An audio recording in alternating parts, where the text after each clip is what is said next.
Avez-vous déjà remarqué que vos réactions les plus intenses lors d'un match de football révèlent davantage sur vous que sur le jeu lui-même?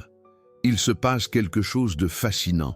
Chaque équipe que vous aimez ou détestez en secret est un miroir parfait d'aspects cachés de votre personnalité. Lorsque nous regardons le football, surtout lors d'événements majeurs comme la Coupe du Monde, nous avons tendance à nous concentrer sur les supporters visibles, ceux qui portent les maillots, agitent les drapeaux et chantent les hymnes avec une ferveur démesurée. Mais il se passe quelque chose de bien plus fascinant dans l'ombre de ces spectacles. Il y a des supporters silencieux, des loyautés secrètes et des projections inconscientes qui révèlent des aspects de notre psyché dont nous ne soupçonnions même pas l'existence.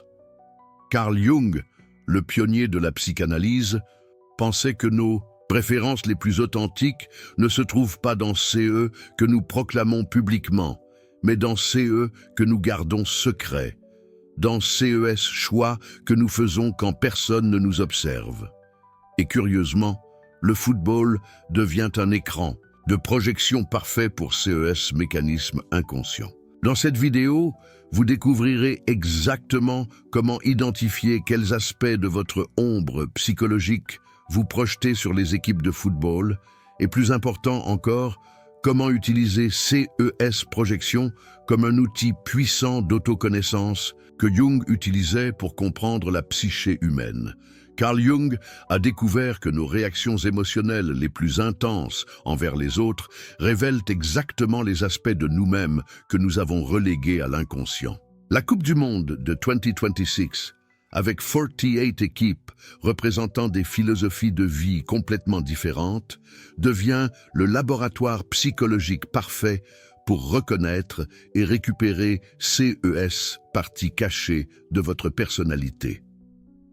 Voyons comment fonctionne ce processus d'autodécouverte à travers le football. Quand nous parlons de l'ombre en termes jungiens, nous faisons référence à cette partie de la personnalité que nous rejetons ou ignorons consciemment. Intro-end. C'est tout ce que nous ne voulons pas être, tout ce que nous considérons comme inacceptable en nous-mêmes. Avez-vous déjà remarqué comment certaines équipes vous génèrent une réaction viscérale sans raison apparente? Cette réaction n'est pas un hasard, c'est votre psyché qui parle. Et c'est là que le football devient vraiment fascinant d'un point de vue psychologique. Jung avait l'habitude de se retirer près du lac de Zurich pour réfléchir profondément sur son monde intérieur. C'est là qu'il a compris que nos projections les plus puissantes ne sont pas celles que nous reconnaissons, mais celles que nous nions avec véhémence. Dans le contexte du football, cela se traduit par une dynamique extraordinaire.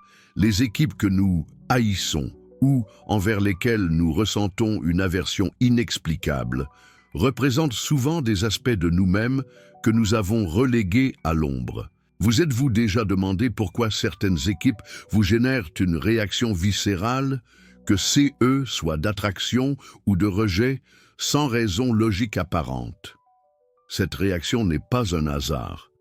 C'est votre psyché qui parle, projetant des parties non intégrées de votre personnalité sur ces couleurs, sur ces styles de jeu, sur cette philosophie footballistique.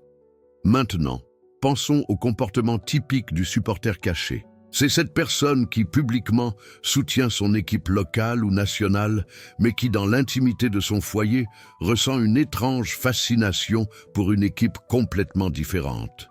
Imaginez votre esprit comme un stade avec deux tribunes. Dans l'une se trouvent les qualités que vous admettez publiquement, dans l'autre, celles que vous niez secrètement. C'est peut-être la rigueur tactique du football allemand, alors que votre vie personnelle est chaotique. C'est peut-être la créativité imprévisible du football brésilien, alors que votre existence vous semble trop structurée et rigide. L'ombre n'est pas quelque chose de négatif que nous devons éliminer. C'est une partie essentielle de notre totalité qui doit être reconnue et intégrée. Dans le football, ces projections inconscientes nous offrent des indices précieux sur qui nous sommes réellement au-delà de la personne que nous présentons au monde. Le format élargi de la Coupe du Monde 2026, avec 48 équipes représentant des cultures, des philosophies de jeu et des approches complètement différentes du football, crée un scénario psychologique sans précédent.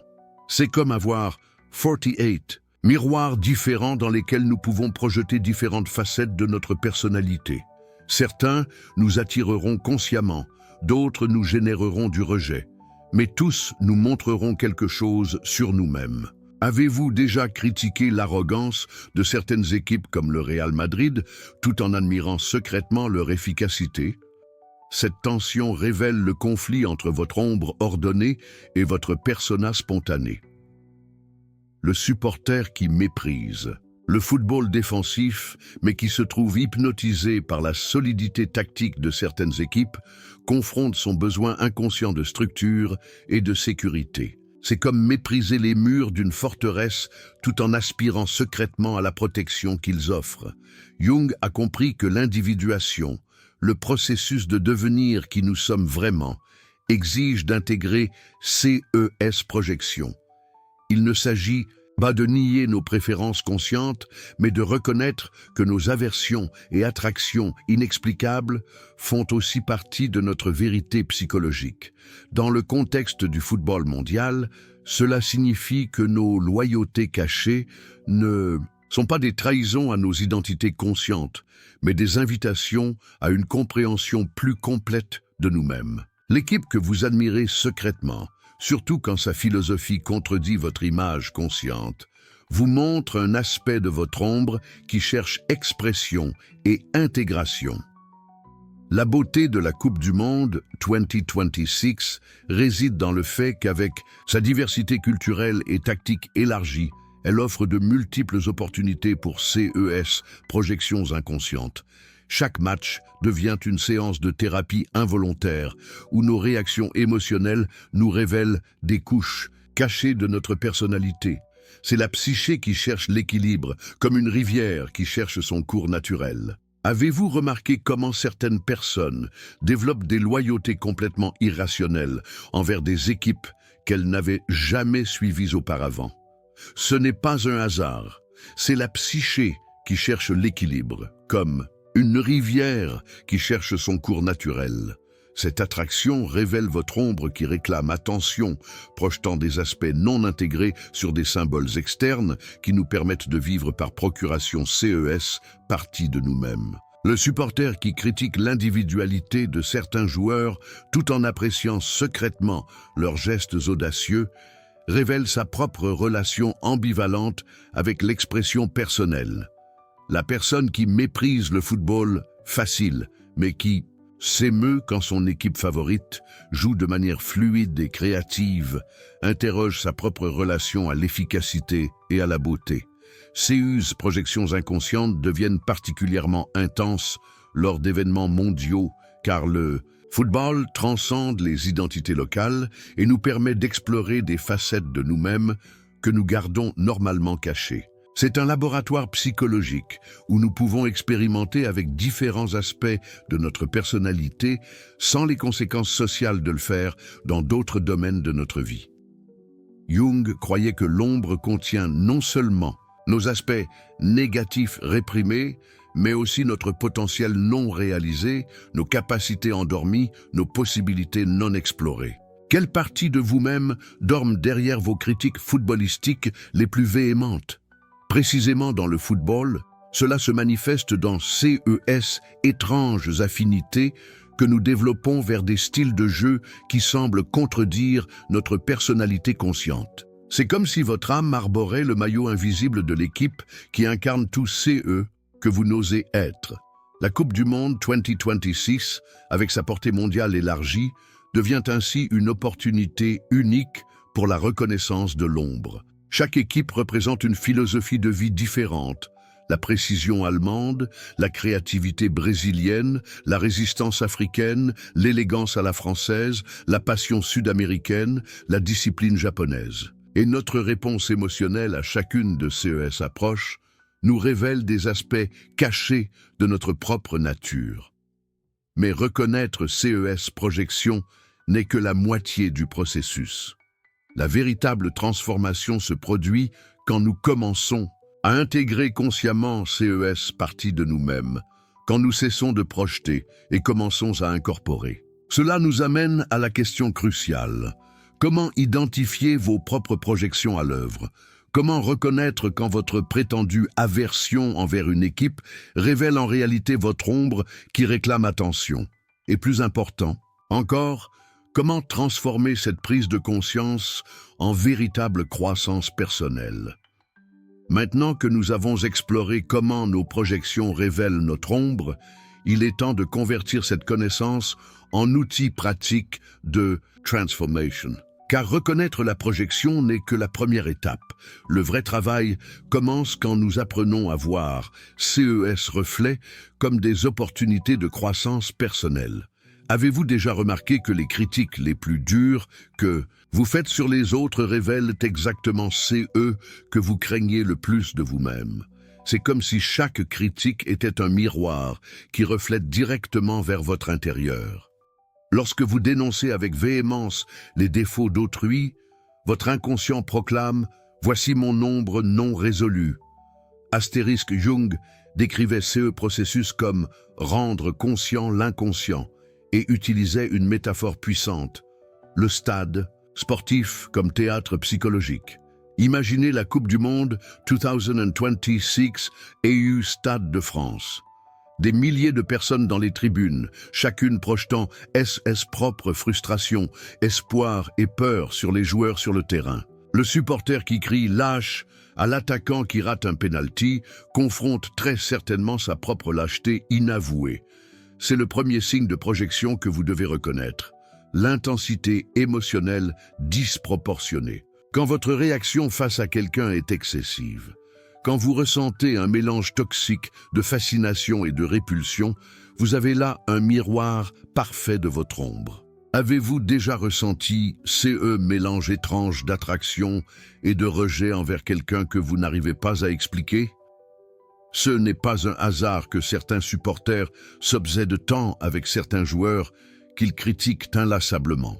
Ils y voient le reflet de parties rejetées d'eux-mêmes, tel un parasite émotionnel, incapable de détourner le regard de son propre reflet déformé. Le deuxième signe est la répétition de modèles. Si vous attirez ou rencontrez constamment le même type de personnes problématiques dans votre vie, CE n'est pas de la malchance. Votre psyché inconsciente est comme un aimant qui cherche à résoudre des aspects non intégrés de votre personnalité. Vous êtes-vous demandé pourquoi vous trouvez toujours le même type de personne qui vous irrite? C'est comme CE supporters de l'OM qui finit invariablement par s'accrocher avec le même type de fans parisiens. En réalité, il croise différentes versions de sa propre ombre projetée. Jung observait CES modèle même dans SES propre réaction sportive. Quand quelque chose dans le comportement d'un athlète l'irritait profondément, il se demandait « Quelle partie de moi ce comportement reflète-t-il » Cette pratique d'auto-interrogation est devenue l'une de SES méthodes les plus puissantes pour le travail d'individuation. Le troisième signe est CE, que Jung appelait le jugement moral automatique. Lorsque tu classes instantanément quelqu'un dans la catégorie bon ou mauvais sans vraiment le connaître, tu es en train de projeter. As-tu remarqué comment le même geste peut être perçu comme de la passion chez ton joueur préféré et de l'agressivité chez l'adversaire? Au football, on observe cela constamment. Le joueur de l'équipe adverse qui commet une faute est déloyal et antisportif. Mais si c'est Mbappé qui le fait, c'est de la tactique ou du tempérament. The Champion. Ton esprit devient un tribunal partial, où les mêmes actions reçoivent des verdicts opposés selon qui les exécute. Mais voici le tournant fascinant. Jung a découvert que nos projections positives révèlent aussi des aspects cachés. Quand tu idéalises excessivement quelqu'un, quand tu le mets sur un piédestal impossible, tu projettes aussi. Tu vois en lui des qualités que tu possèdes, mais que tu n'oses pas reconnaître ou cultiver en toi-même. Et c'est eux que tu découvriras ensuite va te surprendre. Même tes héros les plus admirés reflètent des parties endormies de toi-même. Pense à CES moment lors des Coupes du Monde où un joueur relativement méconnu livre une performance éblouissante et devient soudain le héros de millions de personnes. Ce n'est pas seulement son habileté que nous admirons, c'est qu'il incarne des aspects dorés de notre propre ombre, CES capacité que nous croyons ne pas avoir. Le quatrième signe de projection est le transfert émotionnel automatique. Cela arrive quand tes sentiments envers quelqu'un changent dramatiquement sans raison objective claire. Un jour, tu admires profondément une personne, le lendemain, tu la méprises. Ce phénomène révèle que tu n'as jamais vraiment vu cette personne, mais des aspects changeants de ta propre psyché projetée. Jung a développé un exercice puissant qu'il appelait le dialogue avec la projection. Imagine-le comme une conversation intime avec ton ombre, où au lieu de pointer du doigt vers l'extérieur, tu tournes le regard vers l'intérieur. Quand tu identifies que tu es en train de projeter, au lieu de juger l'autre, demande-toi: comment cette caractéristique fait-elle partie de moi? Où vit cette même tendance dans ma personnalité? Imagine que tu regardes la Coupe du Monde et qu'il y a un joueur qui t'irrite profondément par son arrogance. Au lieu de simplement le critiquer, tu te demandes: où suis-je arrogant? Dans quelle situation est-ce que je montre cette même attitude? Ce simple changement de perspective transforme la critique externe en connaissance de soi interne. Le cinquième signe, et peut-être le plus révélateur, est CE que Jung appelait l'attraction pour l'interdit. Qu'est-ce que tu condamnes publiquement mais qui te fascine secrètement? Ces qualités que tu condamnes publiquement mais qui t'attirent secrètement sont des aspects de ton ombre qui aspirent à l'intégration. C'est comme posséder un jardin secret où fleurit tous ces dont tu nies avoir besoin. C'est le supporter civilisé qui se sent étrangement attiré par la passion primitive des ultras du virage Auteuil ou du South Winners, ou l'intellectuel qui méprise le sport mais ne peut s'empêcher de suivre certains joueurs. Mais le 6, moment le plus transformateur arrive quand tu comprends que chaque personne dans ta vie est un miroir différent, reflétant des aspects distincts de ta personnalité totale. C'est comme vivre dans une maison de miroirs psychologiques où chaque reflet révèle une vérité cachée. Ton chef autoritaire peut refléter ta propre autorité réprimée. Ta conjoint trop sensible, peut te révéler ta sensibilité. Nier. Même ces joueurs qui simulent toujours peut refléter ta propre tendance à te victimiser. Jung disait: tout CE qui nous irrite chez les autres peut nous mener à une compréhension de nous-mêmes. Cette phrase renferme une vérité révolutionnaire. Chaque réaction émotionnelle intense est une invitation à la croissance personnelle. Le processus de retirer les projections ne signifie pas devenir indifférent ou perdre ta capacité de jugement. Cela signifie développer CE que Jung appelait discrimination consciente, la capacité de voir à la fois tes propres projections et les qualités réelles de l'autre. C'est comme apprendre à voir à la fois le miroir et CE qu'il y a vraiment de l'autre côté du verre. Mais attends, car CE qui vient maintenant constitue le cœur de tout ce processus de transformation. Mais comment mettre cela en pratique concrètement? Jung proposait un exercice qu'il appelait la récupération de l'ombre projetée. Conçois cela comme une archéologie psychologique où chaque réaction émotionnelle constitue un indice vers des trésors enfouis dans ton inconscient. Quand tu ressens une forte réaction négative envers quelqu'un, surtout si elle est disproportionnée, suis CES étapes. D'abord, identifie exactement CE qui te dérange chez cette personne. Sois spécifique. Ne dis pas « il est agaçant », mais « il est arrogant, il est manipulateur, il est irresponsable ». Ensuite, demande-toi honnêtement dans quelle situation est-ce que je manifeste exactement cette même caractéristique. Ta résistance à cette question sera proportionnelle à la vérité qu'elle renferme. Troisièmement, recherche l'aspect positif de cette caractéristique. L'arrogance pourrait révéler une confiance en développement. La manipulation pourrait masquer un savoir-faire social à affiner. L'irresponsabilité pourrait cacher une spontanéité à équilibrer. Quatrièmement, Considère comment tu pourrais intégrer consciemment la version positive de cette qualité dans ta vie. Il ne s'agit pas de devenir comme la personne que tu critiques, mais de récupérer les aspects précieux que tu as projetés. Jung appliquait CE processus même aux personnalités publiques. Quand un certain politique ou sportif l'irritait, il se demandait « Quel aspect de ma nature apparaît ici ?» Il découvrait souvent que SES critiques les plus véhémentes révélaient CES potentiels les plus niais. Le travail d'individuation implique graduellement de retirer CES projection et de reconnaître que le monde extérieur est, en grande partie, un miroir de notre monde intérieur. T'es-tu jamais demandé pourquoi certaines personnes semblent te poursuivre partout? Cela ne signifie pas que tout est projection, mais que nos réactions émotionnelles les plus intenses le sont généralement. C'est comme découvrir que tu as porté des lunettes colorées toute ta vie et que tu en prends enfin conscience. Quand tu atteins ce niveau de conscience de soi, quelque chose de magique se produit. Les personnes n'ont plus le même pouvoir de te perturber émotionnellement, parce que tu as reconnu et réclamé les aspects de toi-même que tu projetais sur elles. Le moment culminant de CE processus est quand tu réalises que la personne qui t'a le plus irrité dans la vie, celle que tu considérais comme ton ennemi juré, a été en réalité ton maître le plus puissant. Elle t'a montré des parties de toi-même que tu avais besoin de reconnaître et d'intégrer pour devenir qui tu es vraiment.